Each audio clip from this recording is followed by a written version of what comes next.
Bienvenidos todos a otro capítulo más del Kiosco. Seguimos aquí con la Maca Lescornés, pronta a estrenarse como estrella de la televisión. No, Maca, no voy a parar nunca más. Pero este domingo te vamos a tener en Tolerancia Cero, ¿no es cierto? Sí, eso dicen las malas lenguas. Eso dice la mala lengua y mientras tanto te tenemos aquí. En los bajos fondos de las comunicaciones, eso se especula. Aquí tenemos, Sí. tenemos en el kiosco con todos los artículos que hemos favoriteado los últimos días para ver qué hay de bueno para leer, escuchar, comentar, chacharear. De todo un poco. Ya, parto yo. Mira, voy a aprovechar porque, bueno, o sea, es aprovechar una mala noticia, pero eso me da pie para poder contarles algo que puede quizás para alguien ser estimulante, sobre todo los días que corren ahora cuando estamos hablando de colegios, de educación, de todo un poco, ¿no? Y es porque hace muy poquitos días murió un personaje que quizás algunos conocen, otros no. Si no lo conocen, yo recomiendo mucho adentrarse en su mundo. Es Ken Robinson, Sir Ken Robinson, quizás tú lo conoces, Angélica, porque es Sí. todo un personaje.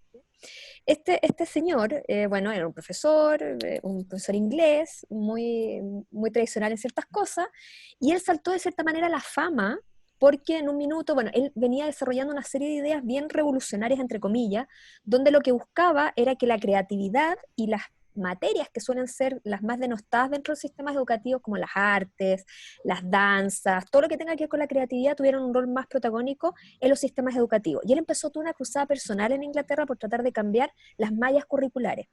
Fue tanto el empeño que puso que llegó un momento en que en el gobierno de Tony Blair a él se le pide que empiece a asesorar al gobierno, al punto que él hace el famoso informe Robinson, que es como un hito o de cierta manera un referente para muchas reformas escolares que se han hecho en el mundo cuando ha tocado incorporar las materias más blandas. Y él es un hombre sumamente conocido en el mundo de la intelectualidad vinculada a la educación. Y además que hay que agregar un dato que es la charla TED más vista de todos los tiempos. Eso es lo que voy a contar ahora. Este tipo lo que tiene es que él, bueno, era un hombre muy conocido quizás en sectores más intelectuales, no era conocido para el gran público, era un hombre, era un personaje a ratos incómodo para quienes postulaban quizás algunas ideas más Era conservadoras. un experto en educación disruptivo. Totalmente. Pero él cuando realmente se hace muy famoso, fue cuando hace una charla TED. Una charla TED en el año 2006, él se planta, bueno, él ya se había trasladado desde Londres a vivir a Los Ángeles, y él le piden que haga una charla TED. Estas charlas, bueno, me imagino que todo el mundo ya las conoce, que son como un ícono de la expresión oral y un ícono de mezclar la buena comunicación con las buenas ideas. Y él le pide que exponga durante 15 minutos sus ideas. Y lo hace de una manera magistral. Tanto es así, como bien tú dices, es una de las charlas más escuchadas de la historia. Tiene 66 millones de reproducciones a la fecha. Yo hoy día volví a escucharla, ya la he escuchado varias veces, porque yo la usaba en una materia que me tocaba a mí hacer en la universidad, la usaba como ejemplo de buena comunicación, de cómo comunicar algo relativamente complejo, como es quizá un sistema educacional, una idea, con... o sea, el tipo, uno lo escucha y es una stand-up comedy, o sea, está lejos de ser todo lo almidonado que eventualmente podría ser un especialista. Recomiendo mucho mirar esta charla TED, mucho mirarla porque es un ícono, como les digo, y lo interesante es que es cuando él cuenta hay una serie de anécdotas, y por alguna de esas anécdotas se hizo bastante famoso, y él después escribió artículos en base a esas anécdotas. Quizás hay dos quizás que son las que más se citan. Una tiene que ver, él tiene toda una teoría diciendo que el sistema educacional, él dice casi todos los sistemas educativos son iguales en el mundo. Si uno pide una malla curricular de cualquier sistema educativo, te ponen a las matemáticas y las lenguas en primer punto, después vas bajando, y por supuesto en el último punto está todo lo que tenga que ver como con la cultura, la danza, las artes plásticas, todo eso está siempre, el dibujo está siempre al final. Entonces él dice que todo esto, bueno, ¿por qué es así? Porque estaba hecha para la revolución industrial, para el tipo de profesionales que necesitábamos y básicamente para dar profesores universitarios.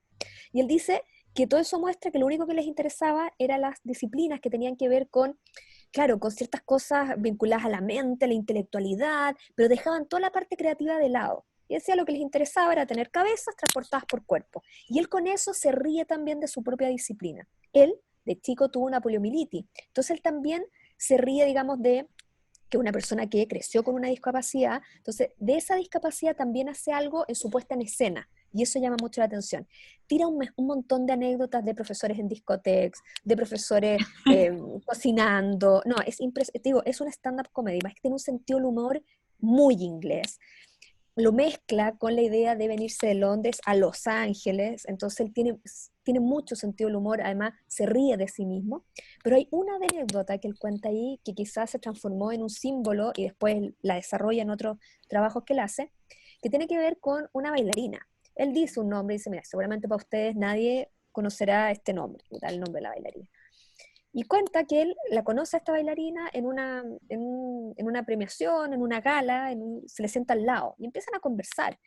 Y él le pregunta, ¿qué es usted? Bueno, yo soy bailarina. ¿Y cuándo se dio cuenta de su talento? Porque él hizo todo un trabajo de cuando la gente se da cuenta que tenía un talento.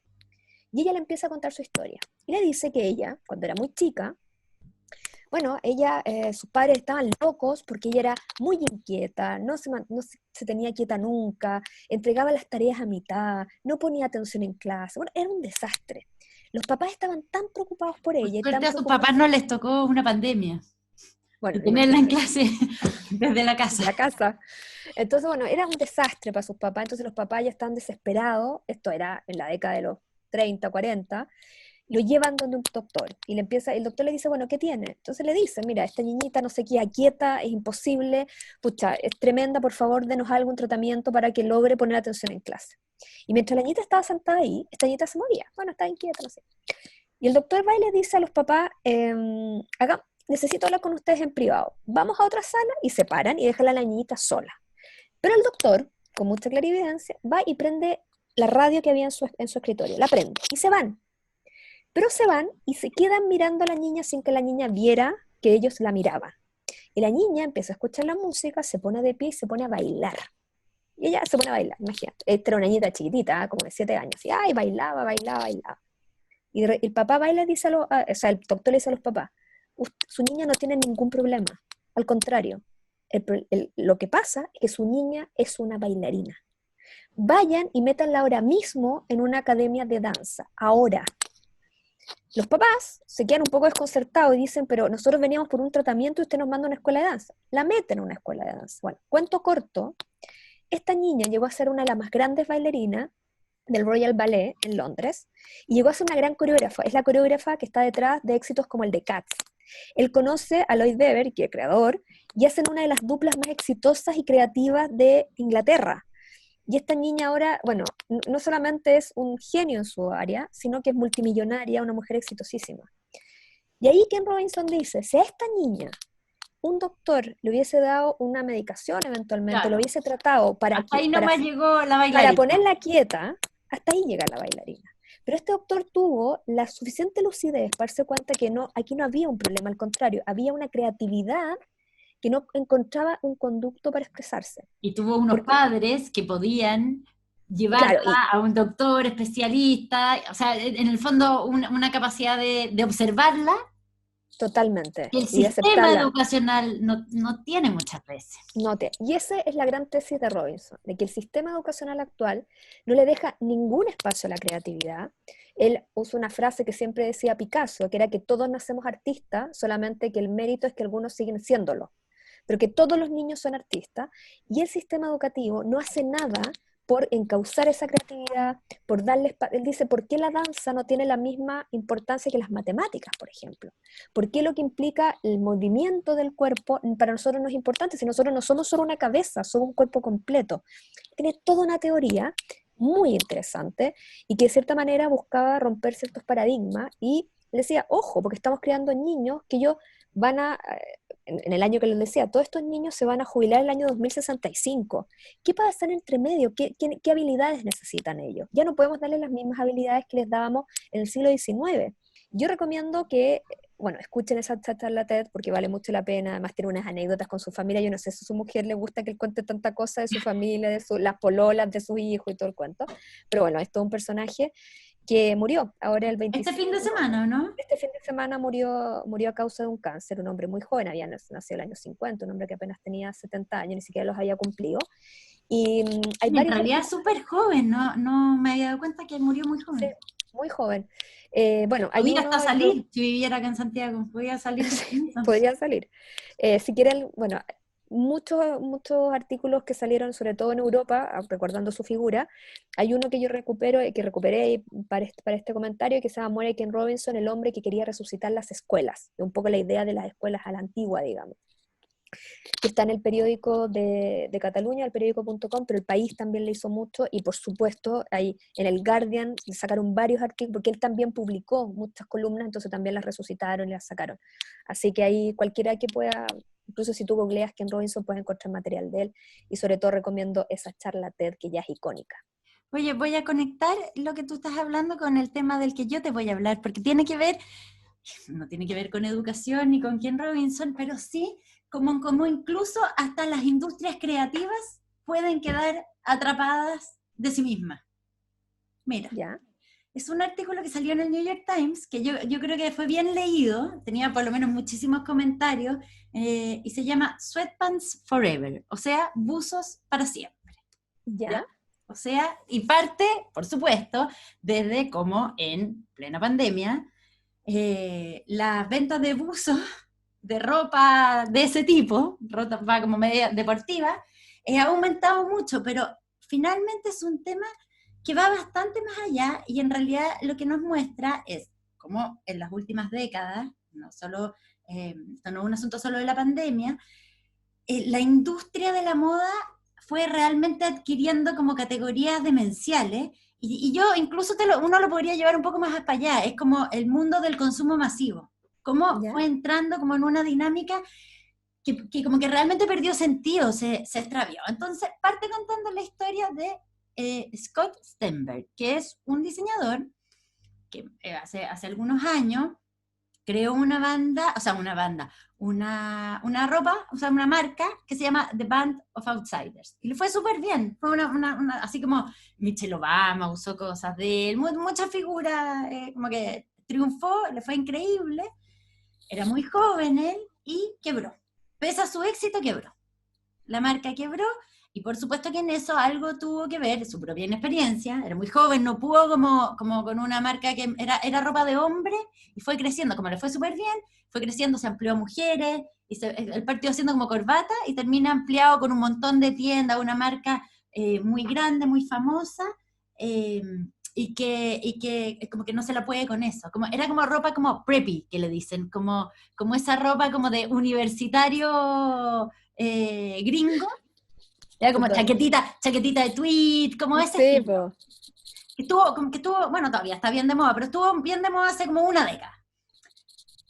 Bueno, y resulta que como que no se la puede con su propio éxito, pero además su propia quiebra, o sea, la desaparición de su marca. La marca sigue existiendo porque se la compraron, pero él ya no tiene nada que ver con la marca. Tiene que ver también con un sistema que hace muy difícil, o sea, que fue como volviendo la industria de la moda totalmente una cosa como incontrolable. ¿Por qué? ¿Qué pasó? Ya, el mundo de la moda en el fondo tiene tres pies importantes: el consumidor, los diseñadores que crean las marcas, las temporadas, qué sé yo, y el retail, que en el fondo al ver todas esas colecciones que presentan las marcas, dice, me interesa esto va a aprender, y encargan. Entonces, por eso, las semanas todo esto se reúne en las semanas de la moda, ¿ya?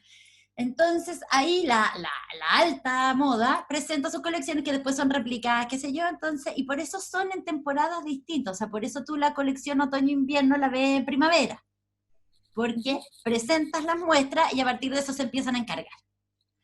Ya, pero como en la industria de la moda empezó a haber cada vez más como una urgencia de tener siempre algo nuevo, y entonces no bastaba con 2 temporadas, empieza a haber más colecciones, más temporadas.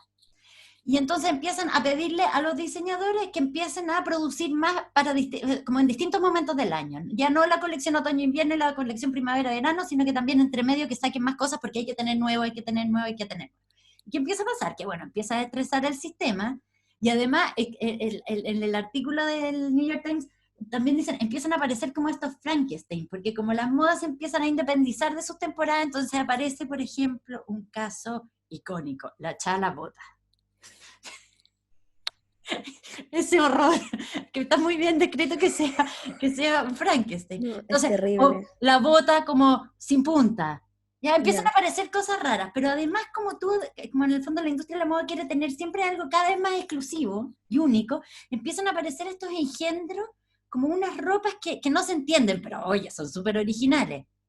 Es que uno mismo mira y dice, pero eso, ¿por qué se puso de moda eso? Bueno, ya, la necesidad de tener exclusiva, ya, es tanta la necesidad de exclusividad que, por ejemplo, empieza a pasar que los retail le compran a las marcas mucho más de lo que saben que van a ser capaces de vender para que no compitan, para que no estén en otros No te lados. creo. Entonces, ponte tú cuenta que Burberry, en algún momento, hace un par de años, quemó mercadería como por 37 millones de dólares, Sí. pero la quemó de verdad, en el fondo para proteger la marca. Sí. Y tú empiezas a ver un engranaje que está colapsando, y esto empieza a colapsar. Bueno, como compran más de lo que van a poder vender para respetar o sea, como para mantener la exclusividad, empiezan a decirle a las marcas, a las casas de moda, oye, pero hazte cargo tú también de las pérdidas. Entonces, el negocio se empieza a poner mucho más complicado, pero además esto tiene poco que ver como con el consumidor mismo. O sea, no es que el consumidor mismo esté con toda esta ansiedad de comprar todo el rato cosas nuevas, sino que las marcas, para atraer a los consumidores y el retail, empieza a producir todo el rato cosas nuevas. Entonces, dicen, llegaba un momento en que las cosas de la colección de otoño y invierno estaban en descuento para abrirle paso a otras antes de que tú las hubieras podido poner, o sea, antes de que llegara la temporada en que te las podías realmente poner. Entonces, Claro. de verdad que te empieza a mostrar un Un mundo sinsentido total. totalmente sin sentido, en que además el negocio se empieza a hacer muy malo y los grandes y los chicos diseñadores están como con una pistola acá porque tienen que producir. Bueno, este tipo, el de Band of Outsiders, Scott Stenberg, ya, quiebra y dice, ¿sabes que yo no puedo más con esto? Y entonces sale a rescatarlo en un primer momento, cuando recién quiebra hace varios años. Gwyneth Paltrow le dice, ven a trabajar conmigo porque yo encuentro que todo lo que tú haces es súper bueno, y él trabaja un rato con Gwyneth Paltrow, así como mientras se recupera, y después arma su nueva marca, que se llama Entire World, ¿ya? Y a lo que él se dedica, dice, yo me quiero mantener fuera de esta locura, entonces dice, voy a hacer una marca chica de básicos, o sea, de La buzo, polerita la polerita de blanca. algodón, un poco Claro. rescatando lo que fue Gap en sus inicios. Claro. Olía Gap es una tremenda marca, qué sé yo, pero como rescatando esa moral como del básico. ¿Ya? Ropa interior, calcetines, qué sé yo. Y le empieza a ir razonablemente bien y todo, como en el fondo se sale del circuito y empieza a entrar como venta directa, o sea, lo que hoy día uno está viendo todo el rato en Instagram, que te venden directo, te sales de las grandes tiendas, no más show, él no participa, no es ropa que además vaya a estar en la semana de la moda, qué sé yo. Bueno, le empieza a ir razonablemente bien y empieza la pandemia y él dice, listo, acá colapsé de nuevo, pero bueno, y al revés, empieza a vender como loco. Porque además, ¿qué es lo que hemos visto precisamente en el contexto de la pandemia? Que las grandes marcas, o sea, J. Crew quebra, Brooks Brothers Sí, está pidiendo la quiebra, o sea, todas las grandes marcas de que tienen miles de tiendas que están todas cerradas, bueno, sufren mucho, en cambio todos estos mecanismos de venta directa empiezan a funcionar. Entonces, él le va muy bien, vende buzos como loco, o sea, todos sus buzos, si tú te metes a la página, los buzos están agotados, calcetines como loco, qué sé yo, pero así todo, de todos modos, él cuenta que le está yendo muy bien y todo, pero que necesita inversionistas para poder escalar, y que no hay, porque los inversionistas siguen prefiriendo como una marca que la va a romper, súper innovadora y con la chala bota, cuando, y no permiten, o sea, y en el fondo siempre entrando en esta dinámica de como escalar muchísimo, y dice, en el fondo lo que puede terminar pasando en la moda, o lo que está pasando, es que lo mismo en la industria del cine, o tienes las grandes películas, como los blockbusters, o tienes un cine independiente como que no alcanza a llegar mucho más lejos, no hay una cosa intermedia, cuesta mucho generar algo intermedio, y dice, en la moda lo mismo, entonces, a partir de esto, bueno, habla en el artículo Anna Wintour, una serie, Marc Jacobs, como sobre cómo la industria de la moda, efectivamente ellos admiten que ha enloquecido, pero además todos sabiendo que había enloquecido, y todos sufriendo este enloquecimiento, ropa que se tira, que se quema,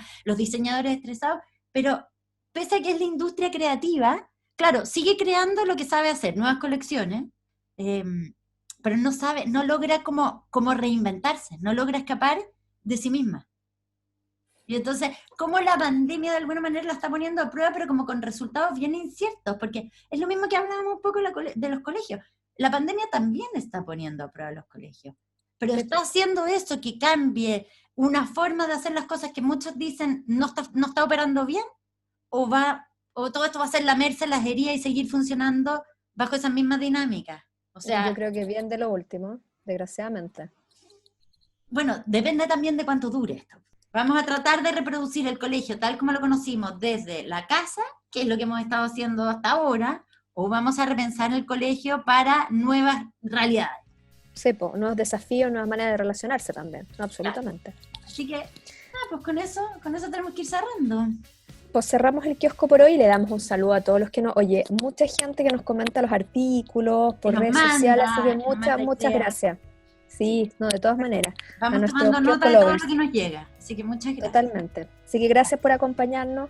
Cuídense, hagan caso a las medidas, distanciamiento social, mascarilla, todas esas cosas, para ver si podemos salir de una vez por toda esta pesadilla. Y bajamos las cifras y podemos ir avanzando en las fases. Ya. Totalmente. Chao, Maca. Iria, chao. Cerramos el kiosco. Hasta la próxima. Muchas gracias.